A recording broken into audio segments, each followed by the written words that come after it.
सुबह उठते ही इनके दर्शन कहां ले जाएगा आपके जीवन को, जरा बताइए। अगर आपके रूम में चित्र किसी का हो तो सिर्फ भगवान का होना चाहिए। वैसे भी कहते हैं कि शयन कक्ष में भगवान का चित्र नहीं होना चाहिए। फोन खो जाएगा तो दूसरा आ गया, तू जो खोया हुआ है संसार में तुझे कौन ढूंढेगा रे। अपने फोन में ठाकुर जी का चित्र रखो। जिन लोगों ने हमारे जीवन को, चरित्र को बर्बाद कर दिया, वो हमारे घरों में नहीं रह सकते। जिन्होंने हमारी संस्कृति का बेड़ा गर्क कर दिया है। जिसकी कुंडली में काल सर्प दोष हो, बाबा भोलेनाथ अपनी इस कृपा से, सहज इस प्रयास से मिटा देते हैं, समाप्त कर देते। दूध में रखकर शिवलिंग पर चढ़ाने से सर्व गायत्री, जो सर्प गायत्री है, उसका जाप करना चाहिए। बेटियों के, बहुओं के घरों में, कमरों में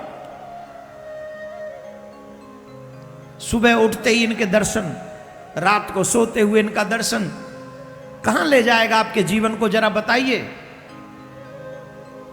अगर आपके रूम में चित्र किसी का हो तो सिर्फ भगवान का होना चाहिए, संत महात्माओं का होना चाहिए। वैसे भी कहते हैं कि शयन कक्ष में भगवान का चित्र नहीं होना चाहिए, शयन कक्ष के बाहर, क्योंकि पति पत्नी साथ में रहते हैं तो भगवान से तो हमें मर्यादा ही रहनी पड़ेगी। तो शयन कक्ष में कभी भी भगवान का चित्र नहीं रखना चाहिए। मोबाइल में जरूर रख लो, सबसे पहले उठो तो ठाकुर प्रिया कांजू का ही दर्शन हो जाए, और किसी का मुंह मत देखो। मुझे पता है कईयों ने अपने मोबाइल पे डीपी प्रिया कांजू की लगा रखी है। किसने वॉलपेपर लगा रखा है प्रिया कांजू का? अरे वाह।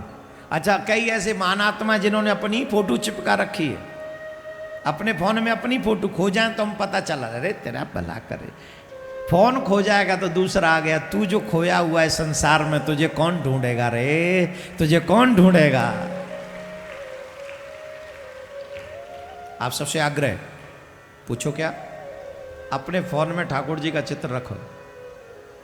जितने भी लोग यहां मेरी बात सुन रहे हैं, जिस देवता को मानते हो, जिस देवी की मानते हो, उसी का चित्र रखो।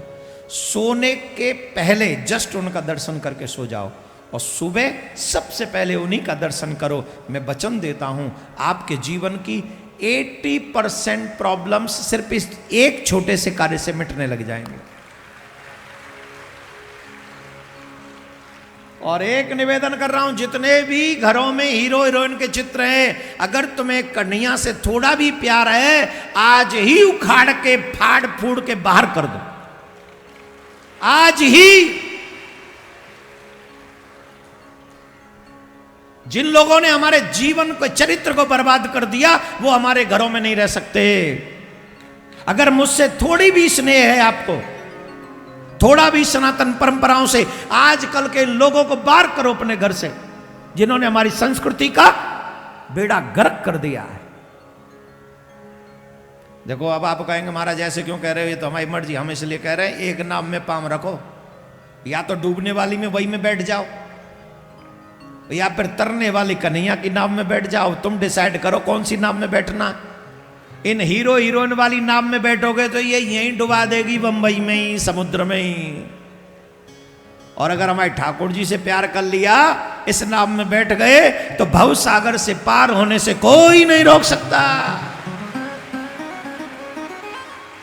कोई भी नहीं रोक सकता, कोई भी नहीं रोक सकता। जोर से बोलना पड़ेगा, और जोर से। जिसकी कुंडली में काल सर्प दोष हो, ध्यान से सुन लीजिए, सोमवार के दिन भगवान शिव की शिवलिंग पर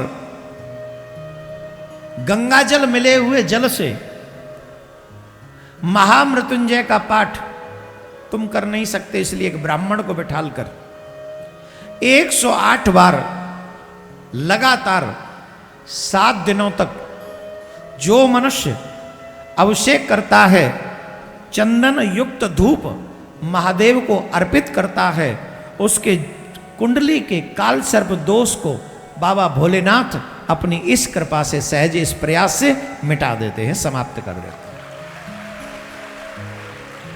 दूसरा उपाय, चांदी के सर्प का जोड़ा बनाकर, सांचे वाले मत छोड़ देना बाबा पे, वैसे तो सांचे वाले छोड़ दोगे तो बाबा तो धारण कर ही लेंगे, पर नहीं, चांदी के सर्प का जोड़ा बनाकर सोमवार वाले दिन या शिवरात्रि या नाग पंचमी को दूध में रखकर शिवलिंग पर चढ़ाने से और दूध के अभिषेक करने से इस दोष की निवृत्ति हो जाती है। तो शिवरात्रि आए या महीने की शिवरात्रि जो आती है उस पर भी आप ये अभिषेक कर सकते हैं। सर्व गायत्री, जो सर्प गायत्री है उसका जाप करना चाहिए, या महामृत्युंजय का जाप उस समय करें। लेकिन दोनों ही जाप आप नहीं कर सकते, तो जितना प्रयास आप करें वो ब्राह्मण देवता जो यज्ञोपवीतधारी हो, जो गायत्री जाप करने वाला हो, एक ब्राह्मण को अवश्य बैठाल कर कहें कि आप ये मंत्र बोलते रहिए, हम अभिषेक करते रहेंगे, अभिषेक आप ही को करना है। तो सर्प गायत्री भी इस समय है, पर इस समय यहाँ बोलना उचित नहीं है, इसलिए हम लोग आपको बोल के नहीं सुना रहे हैं।